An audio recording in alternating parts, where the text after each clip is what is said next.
SV6 news కు స్వాగతం. ముందుగా హెడ్లైన్స్. కంటోన్మెంట్ నియోజకవర్గం నుంచి బీజేపీ అభ్యర్థిగా తనను అత్యధిక మెజారిటీతో గెలిపించాలని ఆ పార్టీ అభ్యర్థి వంశీ తిలక్ ప్రజలకు ఓటర్లకు విజ్ఞప్తి చేశారు.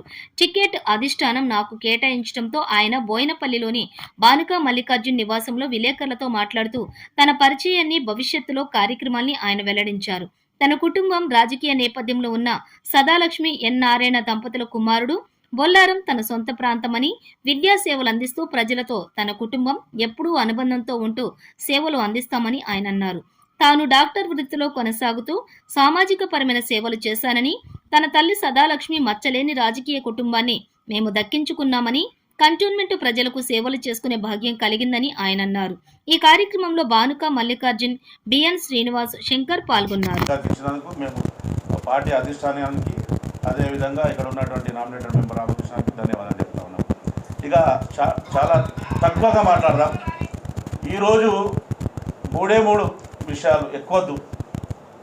ఒకరేమో సాయన్న మచ్చలేని నాయకుడు, కానీ బీఆర్ఎస్ పార్టీలు వచ్చిన తర్వాత ఈరోజు ఎటువంటి పరిస్థితి ఉంది మీకు తెలియంది కాదు. ఆ పార్టీకి వచ్చిన తర్వాత ఆరోగ్యంతో పాటు మనిషే చనిపోయాడు. తర్వాత ఆ పార్టీలో అమ్మాయికి ఇక్కడ అన్యాయం జరిగింది. ఇవాళ నేను ఒకటే చెప్తా ఉన్నా, సూటిగా నిన్న మొన్న వచ్చినటువంటి ఆరోపణల విషయంలో మాట్లాడుతున్నాం.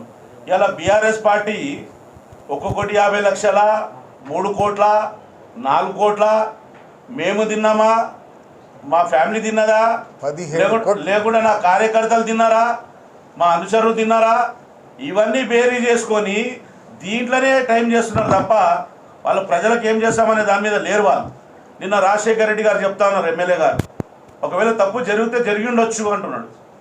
మొన్ననేమో ఒక అమాయకురాలు ఆడపిల్ల మీద వేస్తారు ఆ పండాలు అన్నాడు కేటీఆర్. మళ్ళీ ఇవాళ తప్పు జరిగితే జరిగి ఉండొచ్చు అని చెప్పి రాజశేఖర రెడ్డి అంటున్నారు. వీళ్ళ స్కామ్లోనే మాట్లాడుతున్నాం, కానీ కంటోన్మెంట్ ప్రజలకు మేము ఏం చేస్తామని చెప్తలేరు.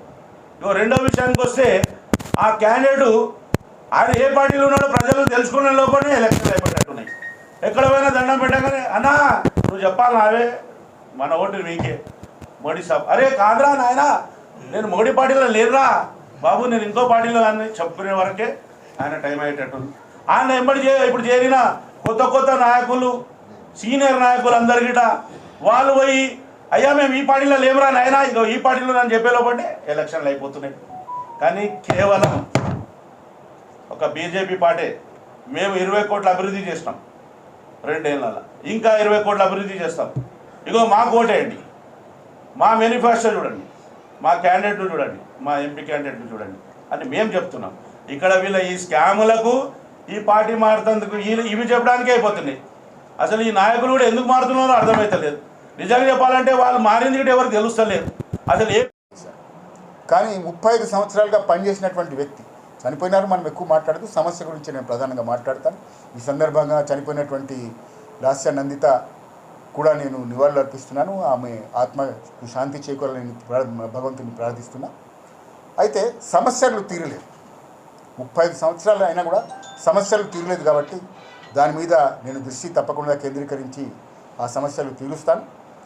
అట్లాగే బీఆర్ఎస్ పార్టీ రోజు రోజుకి నిర్వీర్యం అవుతుంది. గతంలో ప్రభుత్వం ఉన్నది కాబట్టి గెలిచారేమో, ఇప్పుడు అవకాశం తగ్గుతుంది. పైకి ఎగినటువంటి బీఆర్ఎస్ పార్టీ, టీఆర్ఎస్ పార్టీ కుప్పగూడడం అన్నది చాలా అరుదుగా జరుగుతుంది, చాలా ఫాస్ట్గా జరుగుతుంది. మీకు అందరికీ తెలుసు, కాళేశ్వరం కరప్షన్ కానీ, ఒంటెద్దు పోకడ కానీ, డిక్టేటరీ యాటిట్యూడ్ కానీ, లేకపోతే ఫోన్ ట్యాపింగ్ కానీ, ఇంకా వివరాలు చాలా వస్తున్నాయి. అటువంటి పరిస్థితి నుంచి బీఆర్ఎస్ పార్టీ నుంచి చాలామంది పోటీకి అవకాశం ఇస్తే కూడా నిలబడటం లేదు, పోతున్నారు. దానికి ప్రధానంగా అవకాశం లేదు. మరి ఇంకొక పార్టీ కాంగ్రెస్ పార్టీ, మరి వాళ్ళు హామీలు ఇస్తామని చెప్పేసి వాళ్ళు నిలబెట్టుకునేటువంటి పరిస్థితి లేదు. అట్లాగే ప్రజల్లో వాళ్ళ మీద నమ్మకం రోజు రోజుకి సన్నగిలుతుంది. మరి ఇక్కడ నుంచి ప్రధానంగా ఉన్నటువంటి అభ్యర్థి ఎవరైతే ఉన్నారో ఆయన Guinness book of world record ఇవ్వాలని చేసి నేను అభ్యర్థిస్తున్నాను. ఒక్క రోజులో 3 పార్టీలు మారినటువంటి వ్యక్తి ఎవరు లేరు.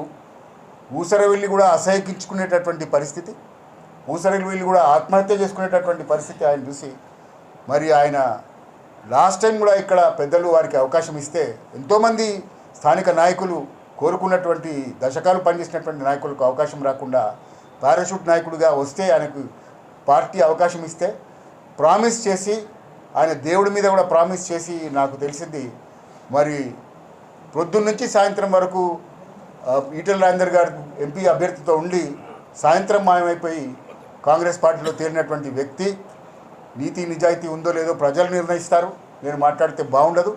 మరి వారందరూ కూడా రాజకీయంలో ఎథిక్స్ అవసరము. మరి అటువంటి వ్యక్తి స్వార్థంతో వచ్చినటువంటి వ్యక్తి ప్రజలకు ఏం న్యాయం చేస్తారో ప్రజలే ఆలోచించుకోవాలి. మరి ఈరోజు ధర్మం కోసం దేశం కోసం పనిచేస్తున్నటువంటి పార్టీ భారతీయ జనతా పార్టీ. మాన్యులు నరేంద్ర మోదీ గారు ప్రపంచంలోనే ఆయన భారతదేశం యొక్క కీర్తి ప్రతిష్టలను పతాక శీర్షిక వైపు తీసుకొస్తున్నారు. ప్రపంచంలోనే ఆయనని గర్వించదగ్గ స్థాయికి భారతదేశాన్ని తీసుకెళ్తున్నారు. అటువంటి భారతీయ జనతా పార్టీ మరి ఈరోజు